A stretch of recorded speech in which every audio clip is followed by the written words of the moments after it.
सुप्रभात बच्चों, कल की तासिका में हमने हमारा जो ये 6 नंबर का लेसन है ईश्वर को पत्र, उसमें से हमने हार्ड वर्ड्स देखे थे और समझे थे। ठीक है, इस तासिका में हम देखेंगे इस लेसन में क्या दिया गया है, इस लेसन का आशय क्या है, इस लेसन में कौन कौन से कैरेक्टर्स है, इसको आज हम क्या करेंगे देखेंगे। और इस लेसन का जो आशय है वो आज क्या करेंगे हम समझेंगे। तो बच्चों सभी बच्चे अपने अपनी जो किताबें हैं वो अपने खुद के सामने निकाल कर रखिए और ये हमारा पेज नंबर 30 ओपन करके आप खुद के सामने रखिए और ये मैं जो बताती हूँ वो ध्यान से सुनिए। ठीक है, चलिए देखते हैं। मैं तो पहले तो ये जो पैराग्राफ है हमारे जो पहले वो पढ़ूंगी, आप ध्यान से सुनिएगा बच्चों। हमारी पृथ्वी पर उत्तरी अमेरिका नाम का एक महाद्वीप है। इसमें मैक्सिको नाम का एक देश है। एक बार की बात है, वर्षा ऋतु में यहाँ एक बूंद भी पानी नहीं बरसा। खेतों में अनाज का दाना तक नहीं उगा। रोटियों के लाले पड़ गए। भूख के मारे लोग त्राही त्राही करने लगे। एक निर्धन किसान का परिवार भी अकाल की चपेट में आ गया। बड़ी कठिनाई से दिन में 1 जून आधा पेट खाने को मिलता। किसान लोगों के मुंह से यह सुना करता था कि ईश्वर बड़े दयालु है, दीन दुखियों की सहायता करते हैं। इस बात पर विश्वास करके जॉन रॉबर्ट ने ईश्वर को एक पत्र लिखा। तो यहाँ पर बच्चों क्या दिया गया है, चलिए समझते हैं। हमारी पृथ्वी पर उत्तरी अमेरिका नाम का एक महाद्वीप है। तो हमारी जैसे एशिया महाद्वीप है हमारा, हम एशिया महाद्वीप में रहते हैं, वैसे ही अमेरिका नाम का एक महाद्वीप है और उसमें कौन सा देश है, मैक्सिको नामक एक देश है। जैसे एशिया महाद्वीप में हमारा भारत देश है, वैसे ही अमेरिका नाम का एक महाद्वीप है और उसमें मैक्सिको, उत्तरी अमेरिका नाम का एक महाद्वीप है और उसमें मैक्सिको नामक एक देश है। जैसे हमारा भारत देश है वैसे ही वो एक देश है। तो क्या हुआ उस देश में, देखते हैं अभी। एक बार की बात है, वर्षा ऋतु में यहाँ एक बूंद भी नहीं बरसी। ओके, तो क्या हो गया, जैसे हमारे यहाँ अकाल पड़ता है, वर्षा ऋतु कभी किस बार नहीं आती है, वैसे क्या हुआ उस देश में भी अकाल पड़ गया। मतलब जब भी बरसात का मौसम आता है तब बरसात, एक बूंद भी बरसात वहाँ पर नहीं हुई। तो पता है आपको बरसात का महत्व क्या है। तो बरसात आती है तो हमें पानी मिलता है, सबसे हमें जैसे खाने की ज़रूरत है, कपड़ों की ज़रूरत है, वैसे बहुत ही कपड़ों से भी ज़्यादा, खाने से भी ज़्यादा किसकी ज़रूरत होती है, पानी की ज़रूरत होती है। तो वहाँ पर क्या हुआ, और ये पानी कहाँ से मिलता है, हमें नदी से मिलता है। तो नदी में पानी कहाँ से आता है, ये जो बादल आते हैं, बरसते हैं, बारिश आती है, उसके द्वारा ही ये पानी जो होता है वो नदी में पहुँचता है, नदी के द्वारा वो हमें सप्लाई कर दिया जाता है। तो इस पानी को जब उस देश में वर्षा ही नहीं हुई, देखिए रेनी सीजन में रेन ही नहीं हुई, तो क्या हुआ उस देश में एक बूंद भी पानी नहीं बचा। और इसके कारण पानी पर तो सभी जीव है, सभी जीव जंतु है, सभी एनिमल्स है, सभी पेड़ पौधे जो है, जो हम खाते पीते हैं, वो सभी उस पर ही निर्भर करता है, किस पर, पानी पर। तो क्या हुआ उस देश में वर्षा नहीं हुई, मतलब पानी नहीं बरसा उस देश में, बादल नहीं आए, बरसात नहीं हुई।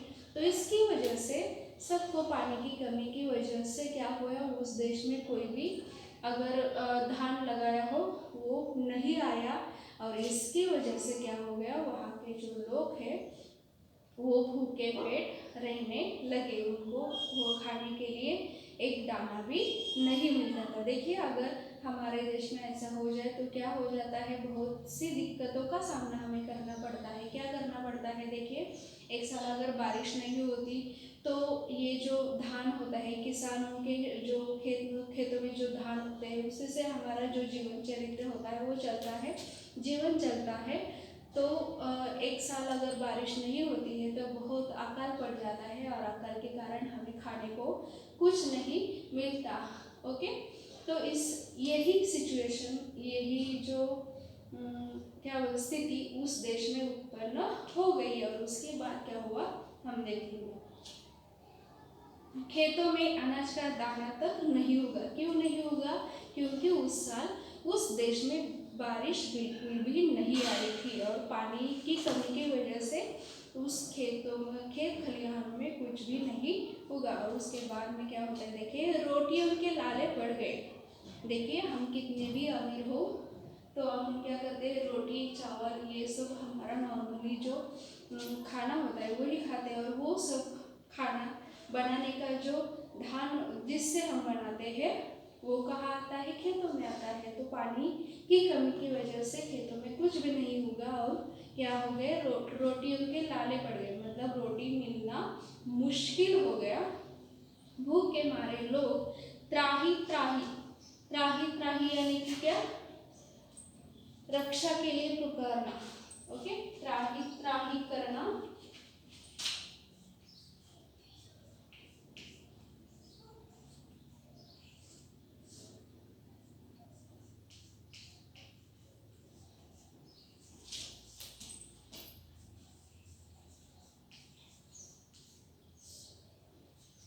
रक्षा के लिए पुकारना।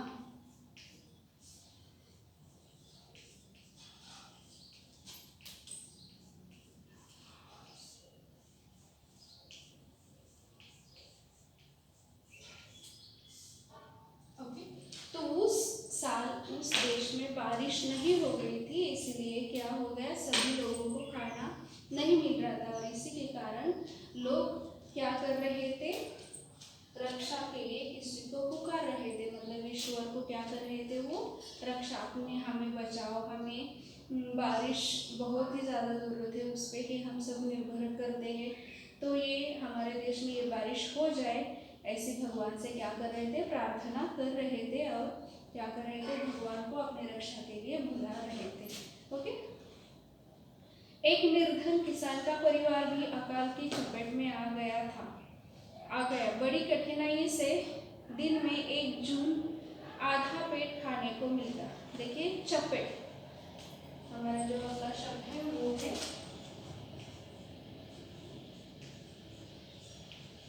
चपेट। चपेट का मतलब क्या है पता है आपको? चपेट में आना, प्रभाव। चपेट यानी प्रभाव। और उसके बाद हमारा अगला शब्द है जून। जून मतलब समय। जून यानी कि समय। ओके, तो क्या हुआ बच्चों, उस साल उस देश में बारिश नहीं हुई। मतलब किस देश में? मैक्सिको देश में। और वो देश कहाँ स्थित है? उत्तरी अमेरिका में। ओके, तो मैक्सिको देश में क्या हो गई, क्या हो गया, अकाल पड़ गया, मतलब वहाँ पर बारिश नहीं हुई।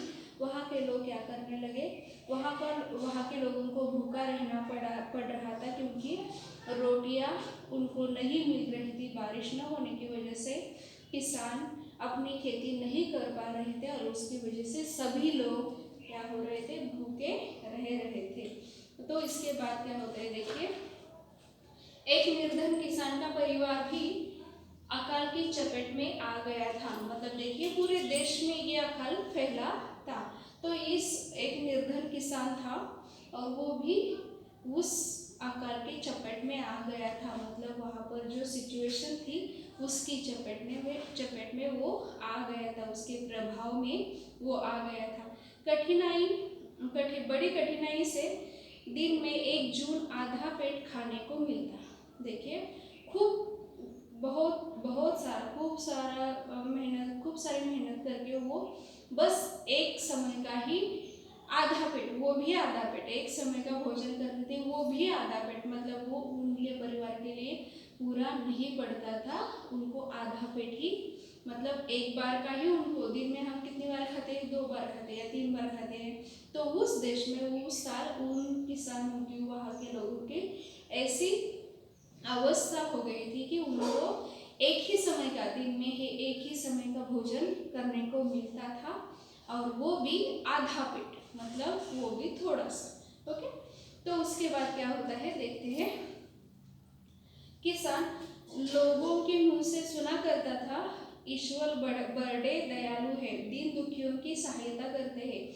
इस बात पर विश्वास करके जॉन रॉबर्ट ने ईश्वर को एक पत्र लिखा। देखिए, आपको पता है अगर आपको कुछ भी चाहिए होता है तो आप क्या करते हैं, आपकी कोई अगर विश होती है तो आप क्या करते हैं, वो भगवान को प्रार्थना के द्वारा मांगते हैं या भगवान को बताते हैं। तो यहाँ पर इसने ये जो किसान था जो अपने परिवार की पेट पालने के लिए बड़ी कठिनाई का सामना करता था, उसने क्या किया, ऐसा सुना था, किसने सुना था, उस किसान ने सुना था कि ईश्वर बड़े दयालु है, वो दीन दुखियों की सहायता करते हैं। तो ऐसा सोचकर उसने क्या किया, जो ईश्वर है, जो भगवान है, उनको एक पत्र लिखा। और उस किसान का नाम क्या था बताया बच्चों आपको, जॉन रॉबर्ट। उस किसान का नाम क्या था, जॉन रॉबर्ट। तो ईश्वर को किसने पत्र लिखा, जॉन रॉबर्ट ने। ओके, तो पता चल गया बच्चों। तो देखिए अभी ये पत्र में ईश्वर को उसने क्या लिखा, देखते हैं। देखिए वहां पर एड्रेस दिया गया है, मैक्सिको, दिनांक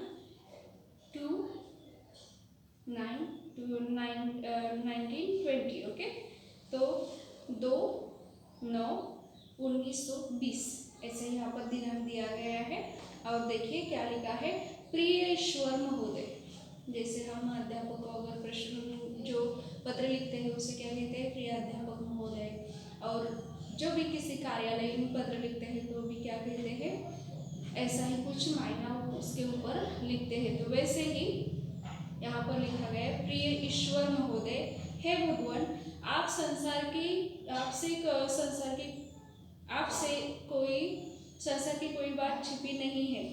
आप सभी प्राणियों के सुख दुख की जानकारी, आपको सभी प्राणियों के सुख दुख की जानकारी रहती है।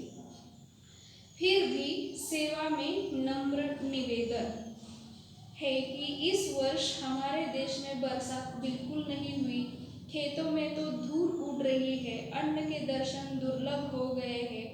हे दीन बंधु, मैं निर्धन किसान हूँ, खेती के सिवाय मेरे पास कोई निर्वाह का दूसरा साधन नहीं है, इसलिए यह अकाल मेरे परिवार के लिए काल बन गया है।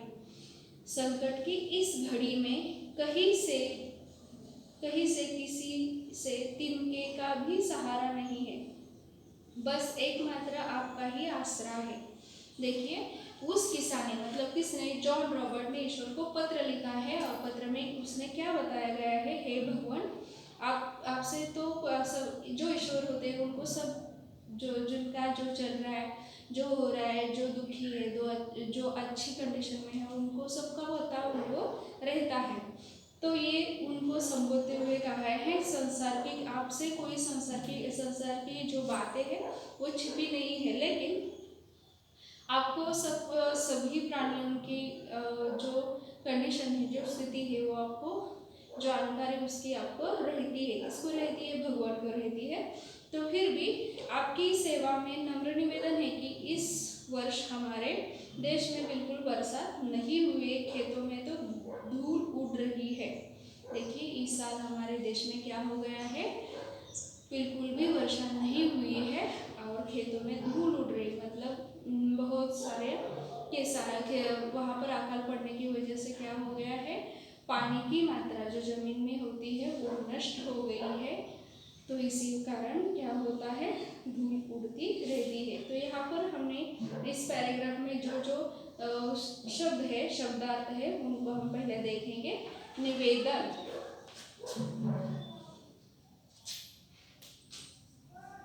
क्या है निवेदन, निवेदन यानी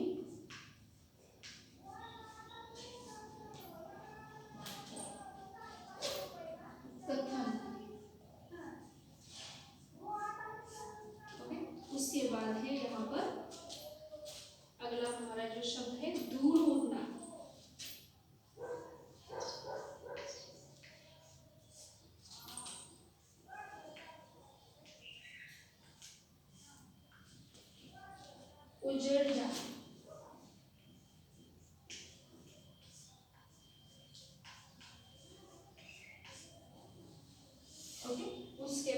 देखेंगे हमारा जो अगले शब्द है वो है दुर्लभ।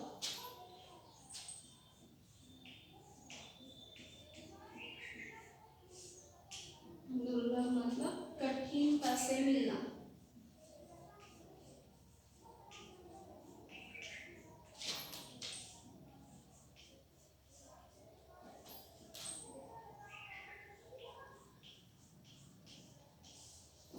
उसके बाद आता है काल,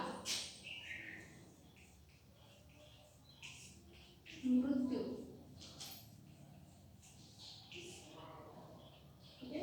उसके बाद हम देखेंगे हमारा जो अगला शब्द निर्वाह।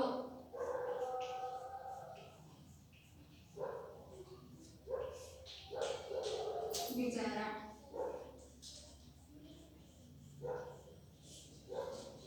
तो यहाँ पर इस जॉन रॉबर्ट ने भगवान से क्या कहा है, हमारे देश में इस साल बिल्कुल भी वर्षा नहीं हुई है और इसी कारण क्या हो गया, हमारे यहाँ पर हमारा जो निर्वाह, जो गुजारा, जो खेती पर निर्भर था वो बिल्कुल भी नहीं हो रहा है। और ये मैं आपको बता रहा हूँ। और किसी का भी हमें सहारा नहीं है। अगर देखिए आपको कोई भी मदद चाहिए होती है तो आपके रिलेटिव्स मदद करते हैं या कोई भी आसपास के मदद करते हैं, लेकिन उस देश में सारे ही लोग उस अकाल की चपेट में आ गए थे और इसीलिए कोई भी किसी की मदद नहीं कर रहा था।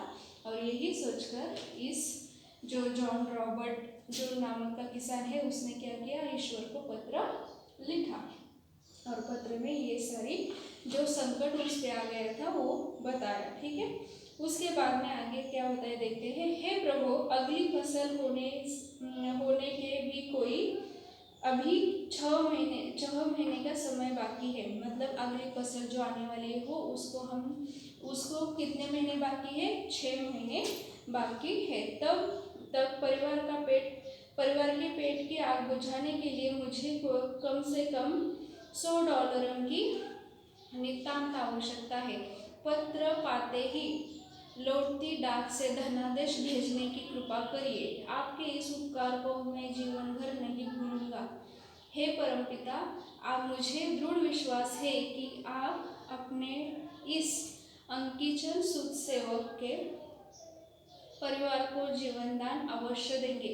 उत्तर की प्रतीक्षा में आपका आज्ञाकारी सेवक जॉन रॉबर्ट। ओके, तो क्या हो गया, इस जो जॉन रॉबर्ट नाम का जो किसान है उसने क्या किया, जो ईश्वर है उनको क्या किया, पत्र लिखा और आपका संकट में हमारी मदद कीजिए। और उसकी मांग करते हुए उसने क्या किया, दूसरी फसल आने तक अपने परिवार का पेट पालने के लिए उसने $100 की मांग की।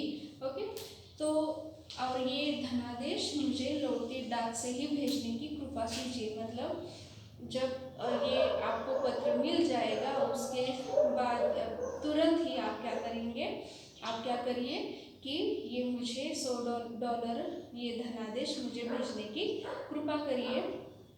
और उसके बाद उसने विश्वास जताया है भगवान की तरफ कि आप मेरी सहायता करेंगे, ऐसी मैं आशा करता हूँ। ओके, उसके बाद में आगे क्या होता है देखिए। इस भोले किसान ने यह पता लिखकर लिफाफे को पत्र की पेटी में डाल दिया। धनादेश की प्रतीक्षा में बड़ी आतुरता के साथ एक दिन गिनने लगा। प्रेषक जॉन रॉबर्ट, मैक्सिको। ईश्वर महोदय, स्वर्गपुरी। देखिए उसने पता लिखा है और यहाँ पर प्रेषक भी लिखा है। जब यह पत्र देखिए, पत्र कहाँ डाला जाता है, पोस्ट में डाला जाता है और वहाँ पर वो डाकघर जो होता है, बॉक्स होता है, उसमें डाला जाता है। लिफाफे का बॉक्स होता है, पत्र पेटी कहा जाता है उसे। उसमें क्या कर दिया, पत्र लिखकर उसने डाल दिया और उसमें ये वहाँ पर भी पत्र पहुँचाना है वहाँ पर एड्रेस क्या लिखा, ईश्वर महोदय, स्वर्गपुरी।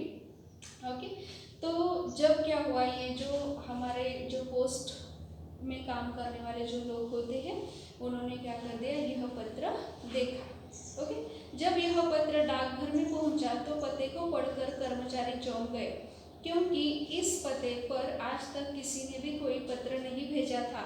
उन्हें जिज्ञासा हुई कि इस पत्र में क्या लिखा है। उन्होंने लिफाफा खोला।